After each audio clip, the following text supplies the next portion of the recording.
हे भगवान, बड़ा गलत हुआ उसके साथ। अभी उम्र ही क्या थी, बस यही कोई 3 साल पहले शादी हुई थी। बेचारी इतनी कम उम्र में विधवा हो गई। राम राम।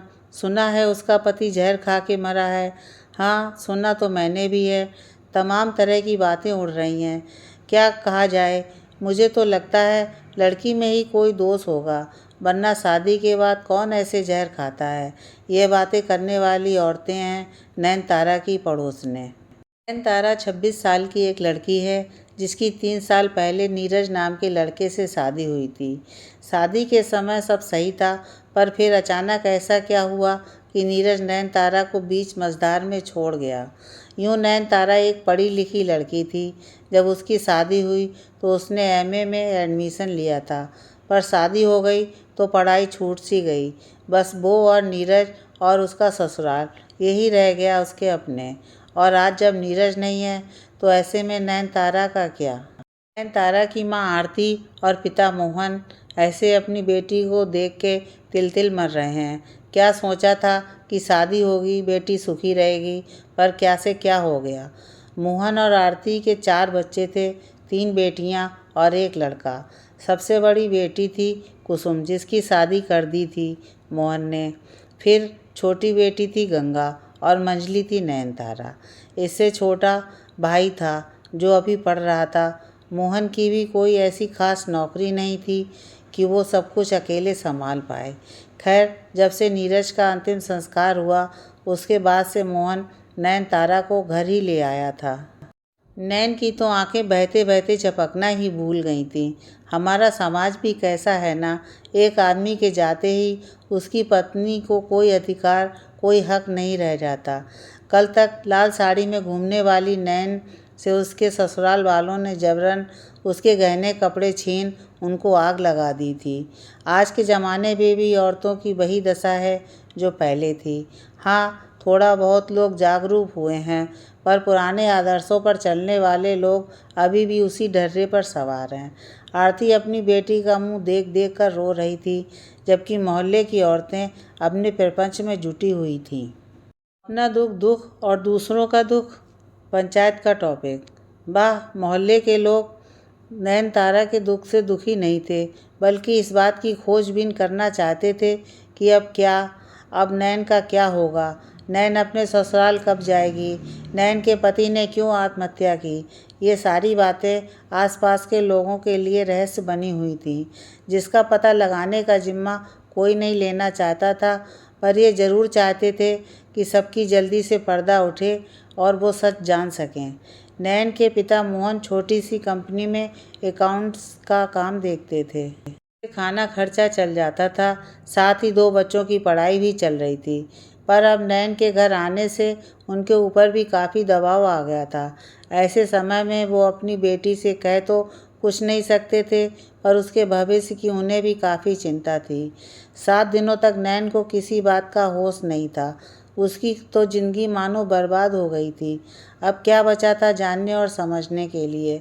जिसके भरोसे वो अपना घर छोड़ के गई, वही उसे छोड़ गया, वो भी इस हाल में जिसका जिम्मेदार सब उसे ही मान रहे थे। नैन को न खाने का होश था न सोने का, बस दिन रात आंसू बहाना ही उसकी ज़िंदगी बन चुकी थी। आरती अपनी बेटी की हालत देख काफ़ी परेशान होती, पर कर भी क्या सकती थी। वो 26 साल में विधवा होना अपने आप में एक बहुत बड़ा पाप माना जाता है हमारे यहाँ। शादी के बाद एक लड़की की ज़िंदगी में पति के साथ ही खुशियाँ होती हैं, अगर वो नहीं तो ज़िंदगी में मान सम्मान और खुशियाँ भी नहीं। धीरे धीरे सब सामान्य हो गया था, पर नैन के लिए कुछ भी सामान्य नहीं था। पर जीना तो था ही, क्योंकि मरने वाले के साथ मरा नहीं जा सकता और यही संसार की रीति है। पर दुनिया आपको कभी भी जीने नहीं देती। जब तक शादी ना हुई हो, शादी क्यों नहीं हुई, और शादी हो गई तो बच्चे क्यों नहीं हुए, उनको आपकी हर बात में घुसना ही है। भले फिर आपको उस बात की फ़िक्र ना हो, पर कह करके आपको उस बात की फ़िक्र करवाई जाती है। कब कुछ ऐसा ही नैन के साथ होने वाला था। नीरज की आत्महत्या के लिए हर कोई नैन को ही दोषी मान रहा था। ज़रूर इसी की गलती होगी। नैन के ससुराल के लोगों ने भी पूरा का पूरा दोष नैन के मत्थे मढ़ दिया और अपने कर्तव्य से छुट्टी पा ली थी। लगभग 2 महीने बीत चुके थे। अब नैन को माँ बाप और भाई के स्वभाव में भी अंतर दिखने लगा था। घर में उसके बारे में कोई कुछ नहीं पूछता था। आप अगर सुखी हो तो सब आपके सुख में शामिल होना चाहेंगे, पर आप अगर दुखी हो तो सब आपसे अपना दामन मोड़ लेंगे। नैन के दुख में अब दुखी रहने वाला कोई नहीं था। नैन खुद अब आंसू बहाते बहाते थक चुकी थी। क्यों रोए वो? उसके पति ने आत्महत्या की किसी और लड़की की खातिर, जिससे वो प्यार करता था और शादी नहीं कर पाया। घर वालों के दबाव में आकर उसने नैन से शादी की, पर कभी पत्नी का दर्जा तक नहीं दिया। उस पति की विधवा बनकर रोना भी नैन को अब गवारा नहीं था। नैन ने देखा अब परिवार के लोग भी उससे कट रहे हैं। पहले जो माँ उसे देखते ही खुश हो जाती थी, अब वो उदास हो जाती हैं। भाई बहन अपनी पढ़ाई में रहते हैं, कोई बात भी नहीं पूछता। पिता को अलग चिंता है कि उसका बेड़ा कैसे पार होगा। नैन ने अपने को संभाला। अब वो और दुखिया बन के जी नहीं सकती। जिसने कभी पत्नी समझा ही नहीं, उसके लिए वो दिन रात नहीं रो सकती। नैन आज काफ़ी दिन बाद शाम के समय अपने कमरे से बाहर आई और सबके साथ बरामदे में बैठ गई। तभी उसके भाई सूरज ने फ़ोन से कोई जोक सुनाया, जिसे सुनकर नैन हंस पड़ी और उसी समय पड़ोसन की माया आंटी आरती से मिलने आ गई। नैन को यूं हंसता देख उनके सीने पर सांप लेट गया, पर अपने मन को काबू कर वो अंदर आईं। उनको देख के नैन अंदर जाने लगी तो माया ने आरती को सलाह दी। पति को मरे अभी बस 2 महीने हुए हैं। नैन ऐसे हंस रही है, ये सब भले घर की लड़कियों को शोभा नहीं देता। आरती ने मुंह झुका लिया पर कुछ नहीं बोला। माया के जाने के बाद आरती नैन के पास गई। नैन बेटी, सो गई क्या? नहीं माँ। नैन, अब तू पहले जैसी सुहागन नहीं रही। तुझे ऐसे सबके सामने मुंह खोल के हंसना नहीं चाहिए। नैन ने कुछ नहीं कहा, पर अपनी माँ के मुंह से ऐसी बात सुन के उसे बहुत बुरा लगा। हाँ माँ, देख नैन, अब तू सुहागिन नहीं है तो कुछ चीज़ों का ख्याल रखना पड़ेगा। समाज को भी मुंह दिखाना है, और फिर अभी तो गंगा की शादी भी करनी है। तेरे होते कौन उसे ब्याहेगा? मुझे तो गंगा की बड़ी चिंता हो रही है। ना जाने तेरे पापा कैसे करेंगे अकेले। आरती चली गई थी, पर उसकी कही बातें एक एक करके नैन के दिमाग में घूम रही थी। सही तो कह रही हैं माँ, मेरे होते गंगा की शादी कैसे होगी? पापा कैसे इतना खर्चा संभालेंगे? मुझे कुछ करना होगा। मैं ऐसे बोझ बन के नहीं रह सकती। अगले दिन नैन सुबह सुबह तैयार हो रही थी और आरती को अजीब लगा। ये क्या पहन रही है? उतार अभी के अभी। क्या हुआ माँ? ये पीला रंग सुहागनों का है, तू अब से ये हल्के रंग पहना कर। समाज का भी देखना है ना बेटा। नैन की आंखें भीग गईं, पर उसने हल्के कलर की साड़ी पहनी और अपने डॉक्यूमेंट्स लिए और बाहर जाने लगी। तभी मोहन ने आवाज़ दी, कहाँ जा रही है नैन? पापा, दीदी मेरे स्कूल में पढ़ाने वाली हैं, सूरज ने कहा। तो मोहन की त्योरियां चढ़ गईं। कहीं नहीं जाना। नाक कटाने की ठान ली है तुम लोगों ने मेरी। पति को मरे 2 महीने हुए हैं और ये बन-ठन के ऐसे बाहर पढ़ाने जाएगी? देखो नैन, हमारे घर की लड़कियां ये सब नहीं करती, समझी तू? मैं इतना कमा लेता हूँ कि तुझे खिला सकूँ। हाँ भाई, तो मैं भी कह रही थी। वैसे भी अब खाने और सोने के अलावा इसका काम ही क्या है? आरती की बातों से नैन का पूरा मन झकझोर गया। माँ, मेरी माँ कभी ऐसी कहेंगी मेरे बारे में? नैन अपने कमरे में आ गई। जितना दुख उसे आज नीरज के जाने से नहीं हुआ था, उतना उसे अपनी माँ और पिता की बातों से लगा। माँ, पापा कौन से ज़माने में हो? अब आप ज़माना बदल गया है, अब ऐसा नहीं होता। दीदी का मन लगा रहेगा, क्यों आप लोग उन्हें पागल करने पर तुले हो? नैन की बहन गंगा ने कहा तो नैन को हौसला हुआ, पर तभी मोहन ने उसे ज़ोर से फटकारा। 2-4 किताबें क्या पढ़ लीं? अपने को बहुत ज्ञानी समझने लगी हो तुम सब। चुपचाप पढ़ाई करो जाकर, यहाँ बड़ों के बीच बहस मत करो। गंगा और सूरज भी वहाँ से उठ के चले गए तो गंगा नैन के पास गई। दीदी, दीदी रोते नहीं हैं। नैन ने अपने आंसू पोंछ लिए। दीदी, आप पहले अपनी पढ़ाई पूरी कर लो। आजकल बीए के बाद अच्छी जॉब नहीं मिलती। आप एमए भी कर लो, जिससे आपको अच्छी जॉब मिल सके। नैन ने गंगा से कहा, पर मेरे पास ना तो पैसे हैं गंगा, ना पापा मुझे जाने देंगे। डरने की कोई बात नहीं है दीदी, मैं आपके लिए फॉर्म ले आऊँगी और पैसा सूरज अपनी कोचिंग का बोल के मांग लेगा। आप बस अपना एमए पूरा करो और जल्दी ही जॉब करो। आज का समय ऐसा है जहाँ कोई किसी का नहीं, अपनी लड़ाई आपको खुद ही लड़नी पड़ती है। हाँ गंगा, अगले कुछ दिनों बाद ही नैन का एमए में एडमिशन हो गया। वो गंगा की किताबों से ही पढ़ लिया करती, साथ ही अब वो घर के काम में भी मदद करती रहती। पर आरती धीरे धीरे घर के सारे काम के लिए नैन को ही जिम्मेदार बनाती जा रही थी। सुबह उठने से लेकर रात तक के सब काम नैन को ही करने पड़ते। नैन अब घर की नौकरानी बन गई थी। भले ही वो घर उसका अपना था, पर माँ बाप की नज़र में अब वो पहले जैसी नहीं थी। पर नैन अपनी पढ़ाई भी करती और घर के काम भी। बीच बीच में मोहल्ले वाले उसे ताने भी देते रहते, अपने पति को खा गई, खोट इसी में होगा, ससुराल वालों ने भी नहीं रखा। नैन सुनती और आंसू बहाती और कर भी क्या सकती थी। इसी बीच गंगा की शादी की बात चलने लगी। आज गंगा को देखने वाले आ रहे थे। आरती ने नैन को गंगा से दूर रहने की सख्त हिदायत दे दी थी। बाकी सारे काम नैन ने किए। थोड़ी देर बाद लड़के वाले आ गए। नैन किचन में थी, तभी लड़का किचन के पास लगे बेसिन में हाथ धोने आया और नैन को देख के वापस चला गया। थोड़ी देर बाद गंगा भी चाय लेकर गई। बातचीत हुई, फिर लड़के वाले चले गए। अगले दिन सुबह सुबह घर में कोहराम मचा था। नैन को समझ नहीं आया क्या बात है। वो किचन में गई। क्या हुआ माँ? आरती ने कुछ नहीं कहा। नैन अपने पिता के पास गई तो पिता ने मुंह फेर लिया। नैन अपने कमरे में आकर लेट गई। तभी गंगा आई। दीदी। हाँ आ जाओ गंगा। क्या हुआ? सब मुझसे नाराज़ क्यों हैं? दीदी, कल जो लड़का मुझे देखने आया था ना, उसने आपको पसंद किया है। क्या? हाँ, मैं तो कह रही थी कि कर क्यों नहीं देते आपकी शादी, आपकी उम्र ही क्या है। चुप कर गंगा, ऐसी बातें मत कर। क्यों दीदी, इसमें क्या खराबी है? पत्नी के मरते पति तो दूसरी शादी करता है, तब कोई कुछ नहीं कहता, फिर औरतों को ही क्यों? गंगा, तू नहीं समझेगी, तू छोटी है ना। मैं सब समझती हूँ। उस लड़के से मना कर दिया है पापा ने, पर मुझे तो वो आपके लिए सही लगा। तभी आरती आ गई। गंगा, तू बकवास मत कर, जाकर पढ़ाई कर तू। गंगा चली गई तो आरती ने नैन से कहा, देखो नैन, तुम समझदार हो, परिवार की इज्जत है तुम्हारे हाथ, जब तक हो बचाए रखो। नैन एक बार फिर सोच में थी। मेरी ही खुशियों से सबकी इज्जत बचती है। नैन के मन में तरह तरह के विचार आ रहे थे। वो सोचती कि इस तरह जीने से अच्छा तो मैं मर ही जाऊं, पर सोचने से कहाँ कुछ होता है। नैन ने एक दो बार आत्महत्या की भी कोशिश की, पर गंगा और सूरज उसे हमेशा बचा लेते थे। उसे समझ नहीं आ रहा था कि इस तरह जीने से क्या फ़ायदा, जब कोई मुझसे प्यार ही नहीं करता तो मेरे रहने ना रहने से क्या फ़ायदा।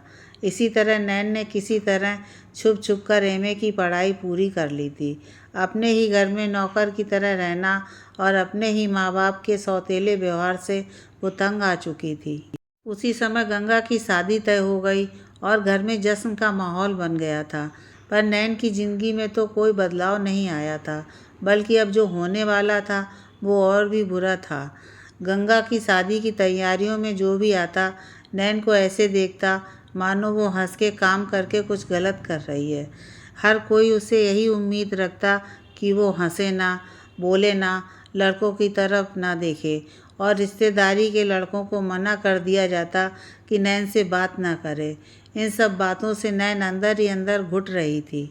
उसने तो कोई पाप नहीं किया था, जो भी हुआ था वो उसकी गलती नहीं थी, पर मरने वाले के साथ उसे क्यों इस तरह मारा जा रहा था।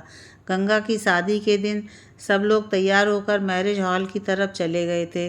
घर में बस कुछ गांव की बूढ़ी औरतें थीं। साथ ही आरती ने नैन को भी घर पर रुकने को बोला था। नैन को बहुत बुरा लगा था, पर अपनी माँ की बात वो कैसे टाल सकती थी। नैन तारा उस दिन अपने कमरे में बैठी कुछ काम कर रही थी। तभी उसे लगा कि नीचे किसी ने दरवाज़ा खटखटाया है। नैन नीचे गई तो सभी बूढ़ी औरतें गाना बजाना गा के सो गई थीं और बाहर का दरवाज़ा कोई खटखटा रहा था। नैन ने जाकर दरवाज़ा खोला तो उसके जीजा जी कुसुम के पति विनोद खड़े हुए थे और वो कुछ नशे में भी लग रहे थे। नैन ने उन्हें इस हाल में देखा और उन्हें अंदर ले आई और उनके लिए पानी लाने किचन में गई। तभी विनोद ने उसे पीछे से पकड़ लिया। छोड़ो मुझे, नैन ने ज़ोर से झटका देकर विनोद को धकेल दिया। अरे साली साहिबा, आप तो मेरी आधी घरवाली हैं। कैसे रहती हो तुम अभी से बिना किसी मर्द के? बुरा नहीं लगता जब अकेले सोती हो बिस्तर पर? एक मर्द की ज़रूरत तो तुम्हें भी होगी ही ना। क्या वाहियात बातें कर रहे हैं आप जीजा जी? आप होश में नहीं हैं? चुपचाप निकल जाएं यहाँ से। पर विनोद ने उसके हाथ को कस के पकड़ लिया और उसे गले लगाने लगा। जब कोई रास्ता नहीं दिखा तो नैन ने अपने नाखून विनोद के गले में गड़ा दिए। वो बिलबिला के नैन को गालियाँ बकता हुआ नैन के बालों को पकड़ने दौड़ा, पर नैन भाग के अपने कमरे में घुस गई और दरवाज़ा अंदर से बंद करके ज़मीन पर बैठकर ज़ोर ज़ोर से रोने लगी। ये सब क्या हो रहा है भगवान? इस शैतान की इतनी हिम्मत! नहीं नहीं, नैन को खुद से घिन आ रही थी। वो बाथरूम में जाकर नल खोलकर पानी पर पानी अपने ऊपर गिराने लगी। क्यों भगवान, मुझसे आपकी क्या दुश्मनी है? दुनिया के सारे दुख सिर्फ मेरी ही झोली में क्यों? मार ही डालो मुझे, नैन ने रोते बिलखते कहा। पर सुनने वाला कौन था वहाँ? रात कब बीती, घर वाले कब आए, गंगा की विदाई कब हुई, नैन को कुछ भी नहीं मालूम पड़ा। नैन की आंखें किसी के दरवाजे खटखटाने से खुली। बाहर आरती, उसकी माँ और कुसुम ज़ोर ज़ोर से दरवाज़ा पीट रही थीं। नैन ने जल्दी से दरवाज़ा खोला और चटाक एक ज़ोरदार थप्पड़ नैन के मुंह पर कुसुम ने जड़ दिया। नैन कुछ कहती इससे पहले आरती ने उसके बाल पकड़ के कहा, कुछ तो लिहाज किया होता, वो तेरे बड़े जीजा हैं। बेशर्म कहीं की, मेरी बात तो सुनो माँ, मैंने कुछ नहीं किया। तो क्या तेरे जीजा जी झूठ बोलेंगे? कुसुम ने दांत पीसते हुए कहा। हाँ, वो झूठ कह रहे हैं। मैंने उन पर कोई डोरे नहीं डाले। वाह वाह, अपनी गलती को मेरे पति पर मत डालो, समझी तुम नैन? तेरा तो साया ही खराब है। सबसे पहले अपने पति को खा गई, अब दूसरों के आदमियों पर नज़र है तेरी। पहले गंगा की सगाई तुड़वाई और अब मेरा परिवार खराब करने पर तुली है। जाकर अपने पति से पूछो सच्चाई। नैन के बर्दाश्त से बाहर हो गया तो वो ज़ोर से चिल्लाई। तब तक विनोद भी बाहर से आ गया। मुझसे क्या पूछो? कल जब मैं वहाँ हॉल में था तब माँ जी ने ही मुझे घर से सामान लेने भेजा था।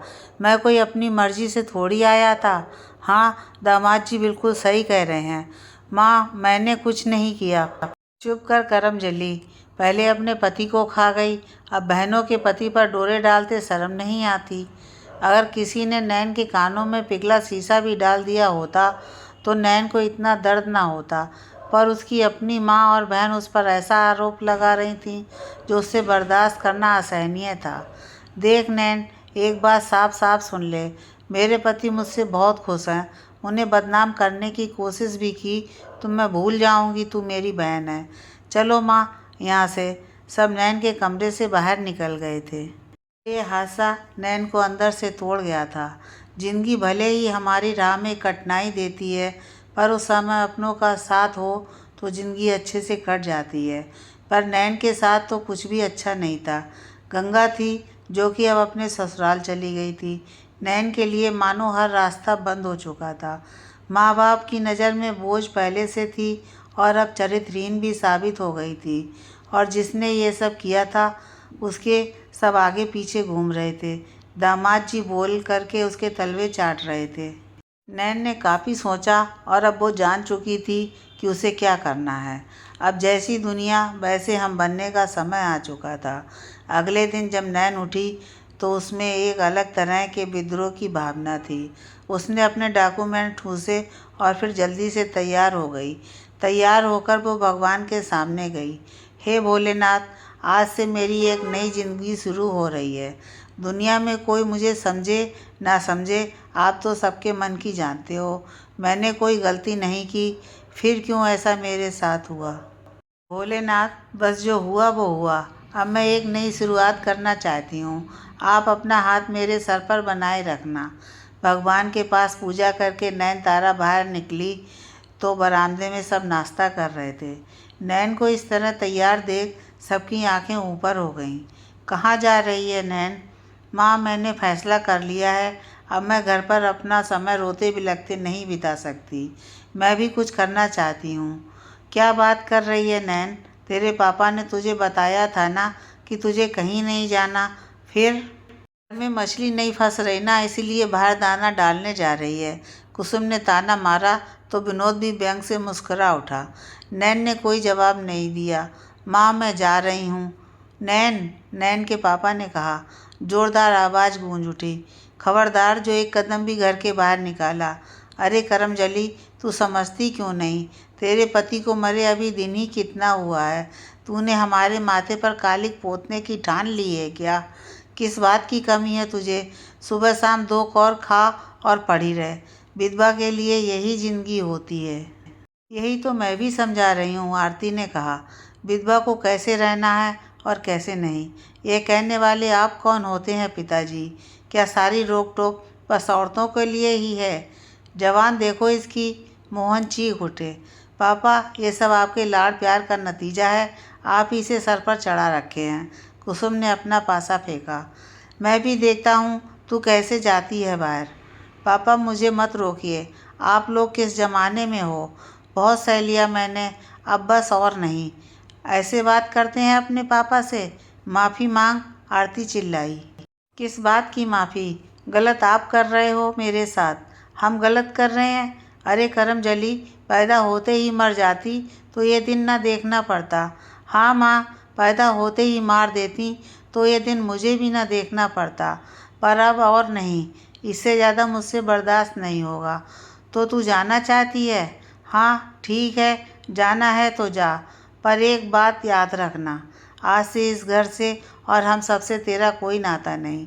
नैन की आंखों में आंसू थे। ये मेरे अपने हैं। कैसे अपने? जो ये मेरा दर्द नहीं देख पा रहे। मुझे अपने इशारों पर रखकर ये मेरा भला करने का झूठा दिखावा करते हैं। ठीक है पापा, आपकी यही मर्जी है तो यही सही। नैन ने अपने डॉक्यूमेंट्स लिए और कुछ कपड़े लेकर वो घर से निकल गई। अगल बगल की औरतें जो कान लगाए इस नाटक का लाइव टेलीकास्ट देख रही थीं, उन्हें तो बड़ा मज़ा आ रहा था। और मोहल्ले के जो लड़के अभी जवान हुए थे, वो भी छत से नैन को निगाह भर के देख रहे थे। नैन अपनी किस्मत का फैसला समझ उस जंजाल से निकल चुकी थी, पर उसने जिसे जंजाल समझा था वो तो कम ही था। अभी तो बस नैन की ज़िंदगी का बवंडर शुरू हुआ था। आगे ऐसे ऐसे तूफान उसकी राह में थे जिनसे बचना उसके बस में भी नहीं था। घर से निकल जाना एक बात है, पर जब पता ही ना हो घर से निकल के जाना कहाँ है, तो होश ठिकाने आ जाते हैं। नैन घर से तो निकल गई, पर उसे नहीं पता था कि वो कहाँ जाए। सबसे पहले उसे एक नौकरी की ज़रूरत थी, पर बड़े बड़े स्कूल्स में डिग्री के साथ साथ अनुभव की भी ज़रूरत पड़ती है, और नैन के पास तो अभी कायदे की डिग्री भी नहीं थी। फिर भी अब जब बगावत कर ही ली तो डरना क्या। नैन सबसे पहले 1-2 स्कूल में गई, पर कहीं भी उसे अच्छी जॉब नहीं मिली। अभी वो स्कूल से बाहर निकल ही रही थी कि चपरासी ने उसे रोक लिया। मैडम, आप जॉब ढूंढ रही हैं? जी, तो आप ये लीजिए, यहाँ जाकर बात करिए। आपके लायक है, नौकरी मिल जाएगी आपको। नैन ने देखा वो किसी ऑफिस का पता था। नैन फटाफट उस ऑफिस वाली जगह पर पहुंच गई। वहाँ नैन को जॉब मिल गई। काम क्या था? बस एक रिसेप्शन की जॉब थी, जहाँ सज धज के खड़े रहना था और लोगों को अपनी तरफ लुभाना था। नैन के लिए ये सब नया था, पर कुछ तो करना ही था। जॉब मिल गई थी, जिससे नैन के अंदर एक नया आत्मविश्वास आ गया था। पढ़ाई के बाद ऐसी पहली बार वो जॉब करने निकली थी। कहाँ वो शादी के बाद घर संभालने वाली थी, और कहाँ किस्मत का फेर उसे यहाँ ले आया था। नौकरी के बाद अब बारी थी घर ढूंढने की, क्योंकि अपने माँ बाप का घर तो वो छोड़ के ही आई थी। अगले दिन से नौकरी की शुरुआत करनी थी। ऐसे में उसके पास काफ़ी समय था घर देखने के लिए। वो घर पता करने के लिए कई जगह पर गई। कई लोग उसके माता पिता की पहचान के थे। सबने उसे घर देने से मना कर दिया। जो नहीं जानते थे वो अकेली लड़की को घर देना नहीं चाहते थे। कुछ भी करके नैन घर किराए पर नहीं ले पा रही थी। कहीं कहीं आदमी निकल आते और नैन से प्यार से बात करते तो उनकी बीवियां आकर नैन को भगा देती थीं। पहली बार नैन को पता लगा था कि घर से बाहर निकलकर रहना वास्तव में कितना मुश्किल है और क्यों एक औरत को हमेशा एक पुरुष की ज़रूरत होती है अपनी सुरक्षा और साथ के लिए। नैन के साथ रहने वाले पुरुष ने तो अपनी कमजोरी के चक्कर में खुद को ख़त्म किया और साथ में नैन की ज़िंदगी भी बर्बाद कर दी। खैर, रात बढ़ रही थी पर नैन को कहीं भी मकान नहीं मिल पा रहा था। सब जगह की खाक छानते हुए वो अपनी सहेली अलका के दरवाजे पर पहुंच गई। दोनों सहेलियां मिलकर काफ़ी खुश हुईं। नैन की बात सुनकर अलका ने उसे अपने ही घर का एक कमरा किराए पर दे दिया। अलका घर में अपने पति और 2 बच्चों के साथ रहती थी। नैन को वहाँ रुकने में कोई दिक्कत भी नहीं हुई। वहीं उसने अपना सामान जमा लिया और नैन की मकान की खोज पूरी हो गई। मकान तो मिल गया था पर अब आगे जो जो कठिनाई आने वाली थी नैन उन सबसे काफ़ी अनजान थी। अलका ने नैन को अपने ही घर खाने को बोल दिया था। साथ ही उसके दोनों बच्चों को पढ़ाने का काम भी अलका ने नैन को दे दिया। नैन खुश थी, उसके पास काम था। दिन रात रोने से कहीं अच्छा है कि काम में खुद को व्यस्त रखना।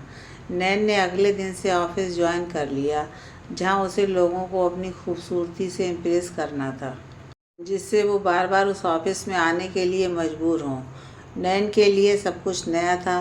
ऑफिस के मालिक मिस्टर जगताप मखीजा को नई नई खूबसूरत लड़कियां काफ़ी पसंद थीं।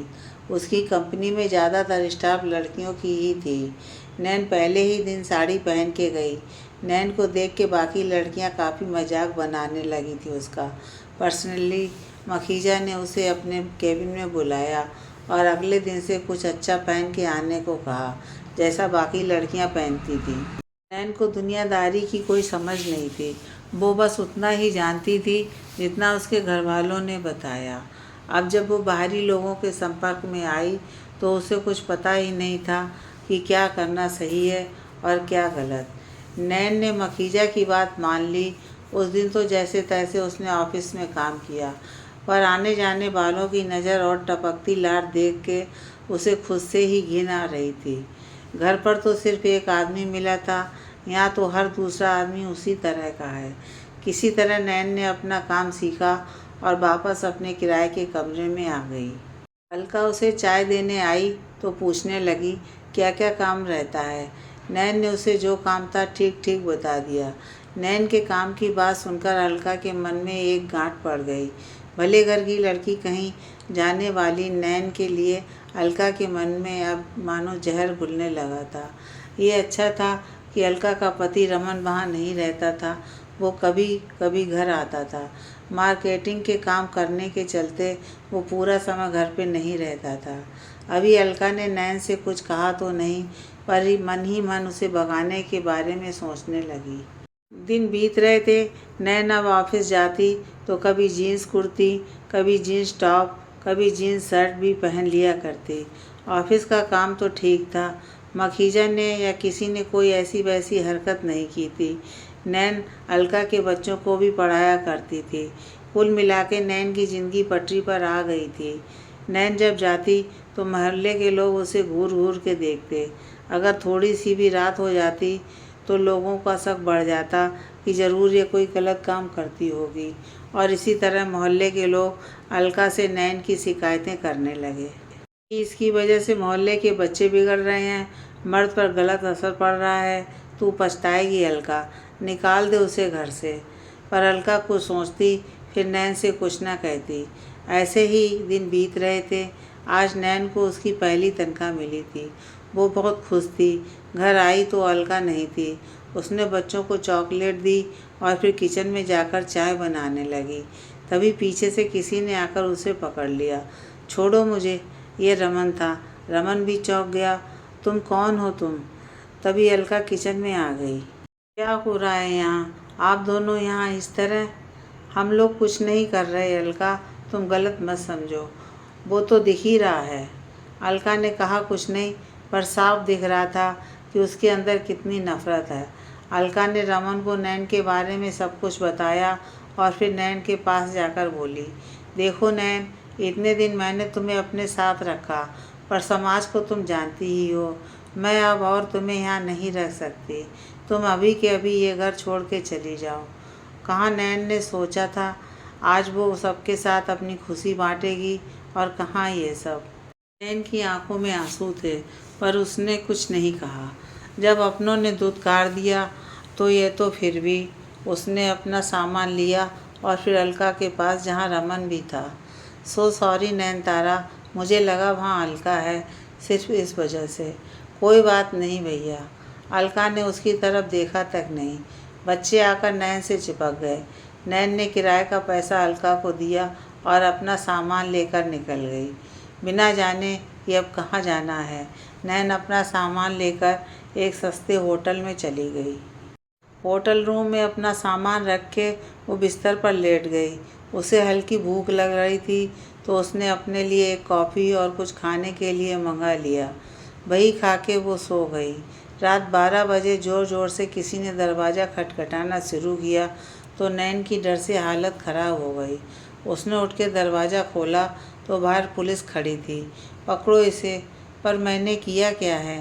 साली कुतिया, यहाँ देह व्यापार करते शर्म नहीं आती? बोल रही है मैंने किया क्या है?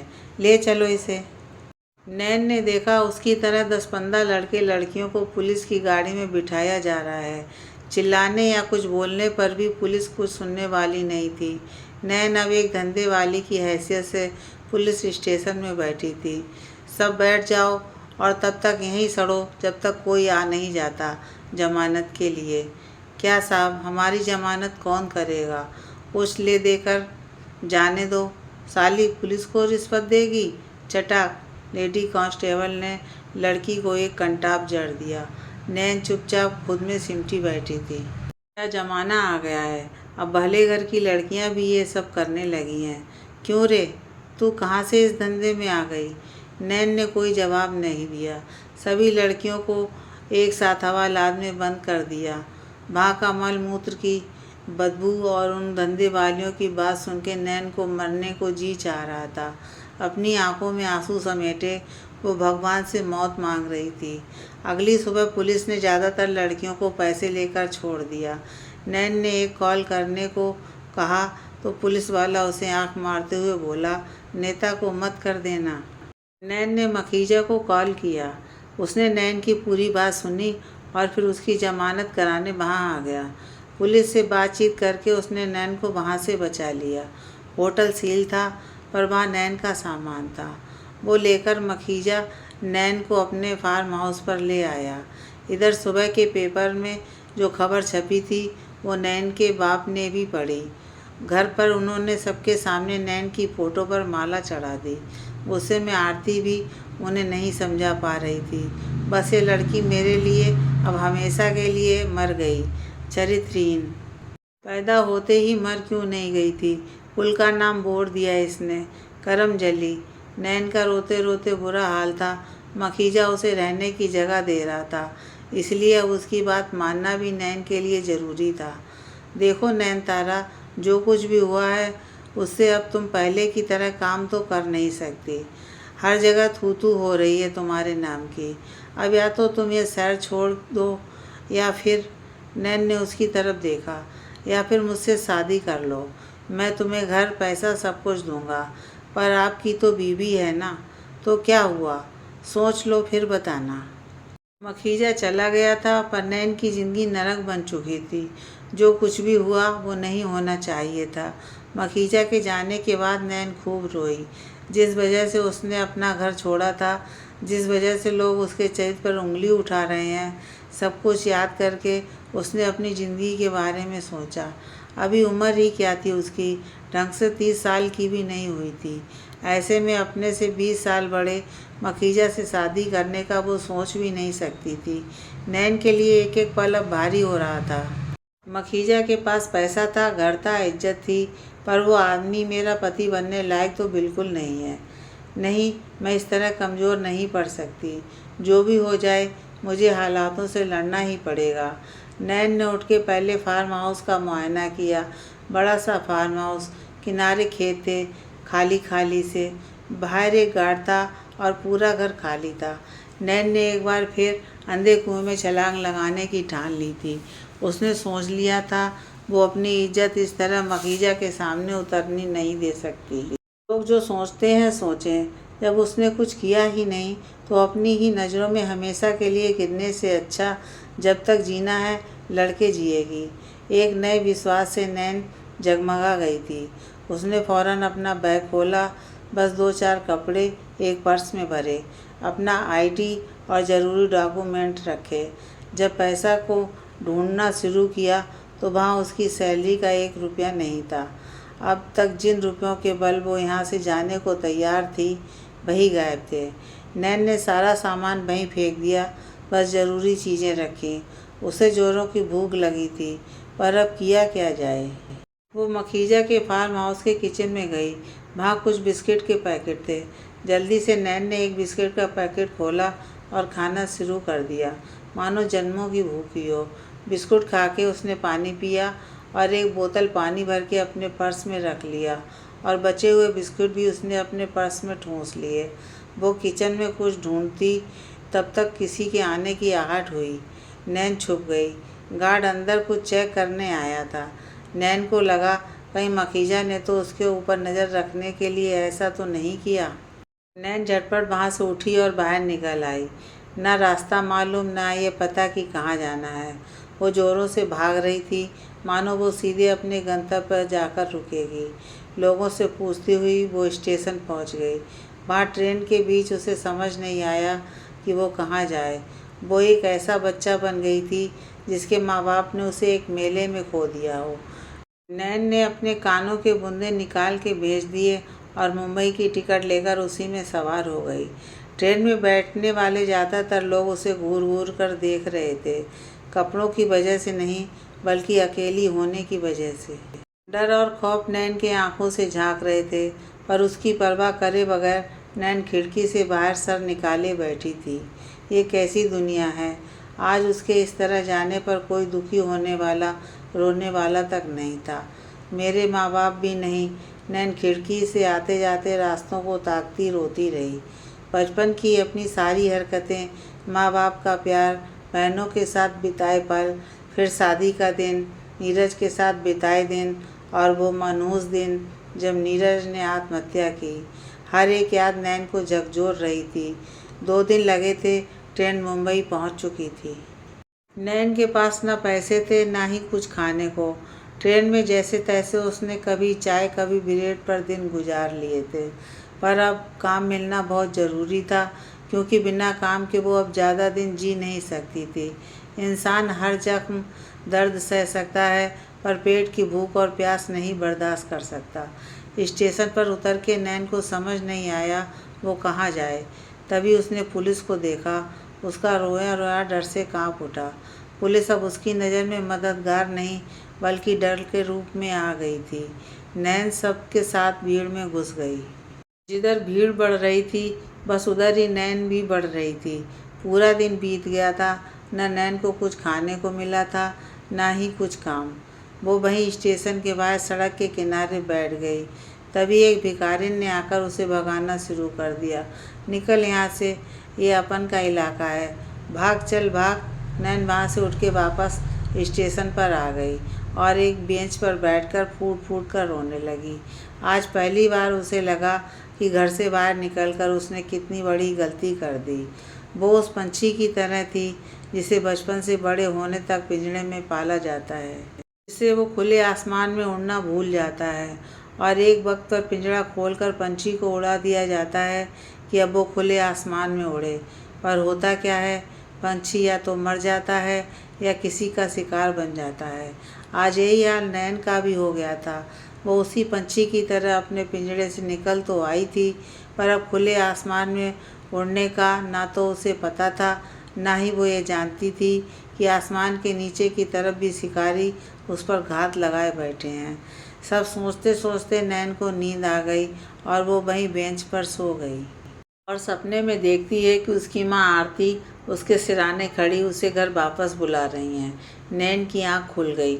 इसके सिराने एक औरत खड़ी थी, पूरी सजी समझी। तू तो बड़ी सुंदर है, यहाँ क्यों सो रही है? तेरे पति कहाँ हैं? नैन ने कोई जवाब नहीं दिया। वो जान गई थी कि ये वही लोग हैं जो अपना देह बेच के पैसा कमाते हैं। नैन खुद के दर्द को भूलकर उस औरत को नफरत से देखने लगी। वो औरत कोई 40 साल की रही होगी। ऐसे क्या देख रही है? चाय पिएगी? नैन ने हाँ में सर हिला दिया। फौरन वो स्टेशन की दुकान से 2 चाय और एक बड़ा पाव ले आई और नैन को दे दिया। अभी तक उस औरत के काम से जो नफरत नैन के मन में जगी थी, अब उसकी जगह एहसान आ गया था। नैन ने उससे वो चाय ले लिया और चाय पीकर बड़ा पाव खाकर उसकी जान में जान आई। तब वो औरत उसे देखते हुए बोली, तू चाहे तो मेरे को अपना दुख बता सकती है। मैं भी ऐसे ही स्टेशन पर खो गई थी, पर तू तो भले घर की लग रही है। नैन हल्का मुस्कुराते हुए बोली, अच्छा बुरा घर मुझे नहीं पता, पर मैं खोई नहीं हूँ, बल्कि खुद अपना घर छोड़ के आई हूँ। और अपनी पूरी कहानी उस औरत को बता दी। उस औरत का नाम चंपा था। देखो नैन, मैं तेरे को ज़्यादा कुछ नहीं दे सकती, पर हाँ, तू मेरी खोली में रह सकती है तब तक तू चाहे। ये दुनिया ना हम औरतों को जीने नहीं देती। तू सही करेगी तभी उंगली उठेगी, और गलत करेगी तभी उंगली उठेगी। पर अब ये सब सोचने बैठेगी तो जी नहीं पाएगी। चल मेरे साथ चल। ये स्टेशन पर रही तो कोई ना कोई तेरे को अपना शिकार बना लेगा। यहाँ किस चेहरे के पीछे भेड़िया छिपा बैठा है, तेरे को नज़र नहीं आएगा। नैन को कहीं तो जाना था। वो चंपा के साथ उसी की खोली में चली गई, तब तक के लिए जब तक कि वो कुछ कमाने लायक नहीं हो जाए। नैन चंपा के साथ उसकी खोली में आ गई थी। घर क्या था, बस एक पिंजरे नुमा डिब्बा था, मुंबई की एक झुग्गी में, जहाँ हजारों ऐसे ही पिंजरे बने हुए थे। चंपा ये काम करती ज़रूर थी, पर वो अपनी मर्जी और पैसों की वजह से इस काम में आई थी। रोज़ का कमाना खाना उसका पेशा था, भले ही उसका काम निहायत ही गिरे दर्जे का था, पर उसका दिल उन तमाम अमीर जादों से अच्छा था जिनकी नज़र में इंसानियत का कोई मूल नहीं था। तेरे लायक तो नहीं, पर मेरी औकात इतनी ही है। नैन की आंखों में आंसू आ गए थे। कोई बात नहीं, इतनी बड़ी दुनिया में तुम पहली हो चंपा जिसने मुझे जीने की उम्मीद दी है, वरना मैं तो अब हार मान चुकी थी। तुम परेशान मत हो, यहाँ रहो जब तक रहना चाहो। नैन की ज़िंदगी अब एक नए ढर्रे पर आ गई थी।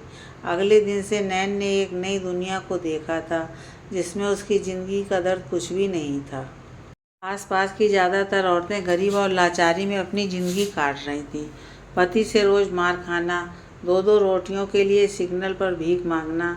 यहाँ की ज़िंदगी नैन के लिए आंखें खोलने वाली थी कि उसने जो सहा, उससे ज़्यादा दर्द फैला है इस दुनिया में। कुछ औरतें चंपा की ही तरह देह व्यापार भी करती थी। जब खाने को 2 कौर भोजन और पीने को पानी ना हो, तो इंसान सब कुछ बेच सकता है, फिर चाहे वो अपनी देह ही क्यों ना हो।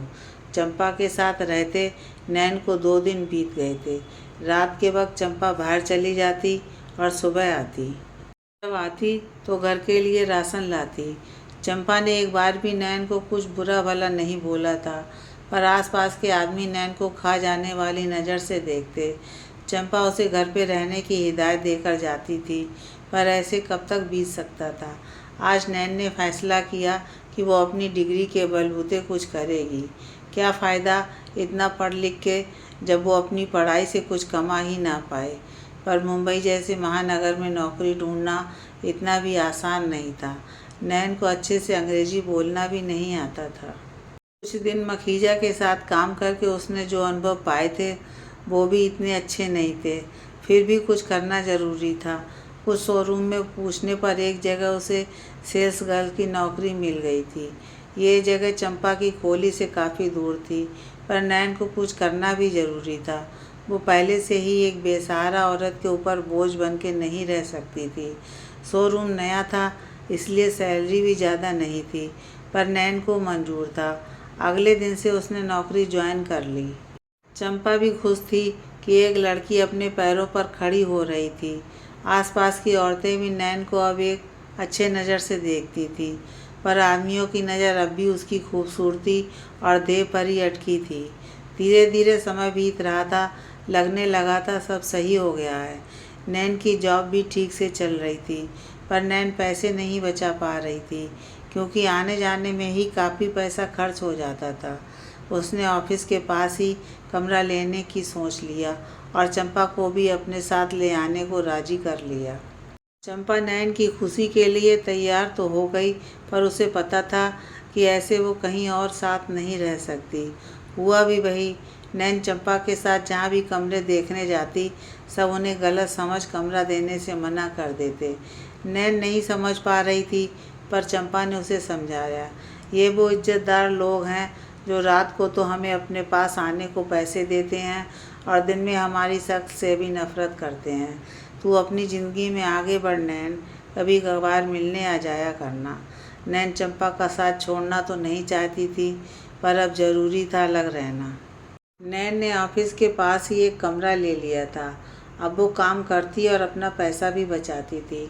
नैन को लगने लगा था कि उसकी ज़िंदगी अब पटरी पर आ गई है, पर अभी तो असली खेल ज़िंदगी का बाकी ही था।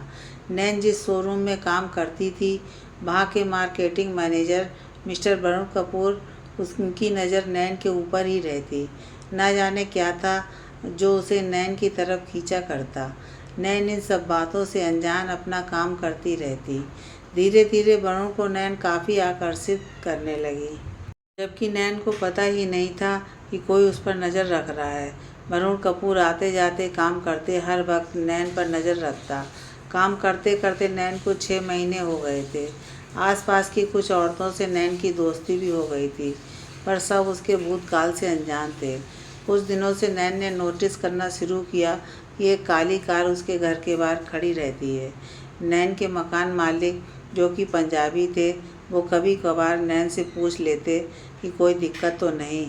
उस दिन नैन के ऑफिस से आने के बाद वो कार काफ़ी देर तक खड़ी रही, तो नैन के मकान मालिक ने उससे पूछताछ की, पर नैन को नहीं पता था। धीरे धीरे नैन ऑफिस में भी नोटिस करती कि कोई नज़र उसे घूर रही है। वरुण कपूर को अपनी तरफ देखता देख वो थोड़ी सोच में पड़ जाती। ठंड का मौसम शुरू हो गया था और शोरूम में काफ़ी चहल पहल थी। उस दिन क्रिसमस था और नैन भी बच्चों को देख काफ़ी खुश थी। उसी दिन वरुण कपूर नैन के पास आए। पहली नज़र में नैन को भी नहीं पता लगा कि यह आदमी इतना उम्रदराज है। वरुण कपूर ने नैन को भी बाकी स्टाफ की तरह अपने घर डिनर पर बुलाया और मुस्कुराते हुए आगे बढ़ गया। वरुण कपूर के मुस्कान में कुछ तो था, ये बाकी आदमियों जैसे नहीं थे। तभी स्टाफ के बाकी लोग भी नैन से बात करने लगे कि सर बहुत अच्छे हैं और डिनर पे जाना है। ये सब बातें होने लगीं। नैन भी खुश थी। अब उसकी ज़िंदगी में सच में एक नई दिशा की तरफ बढ़ गई थी।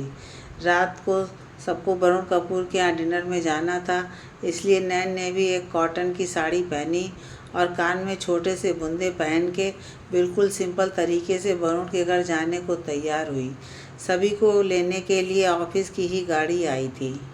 सबके साथ नैन भी वरुण कपूर के घर गई। अच्छा घर था, घर क्या बंगला था। वरुण कपूर की बीवी मालिनी बहुत ही खूबसूरत और सभ्य महिला थी। उसने सभी से काफ़ी अच्छे से बात की और सभी ने अच्छे से डिनर किया, पर इन सबके बीच एक नज़र थी जो नैन के पीछे पड़ी थी। बात करते करते ही नैन को वरुण कपूर के बारे में पता लगा। वो नैन से 10 साल बड़ा था। देखने में वो नैन का हम उम्र ही लगता था, पर कुछ तो था उसकी नज़रों में। आगे क्या होने वाला था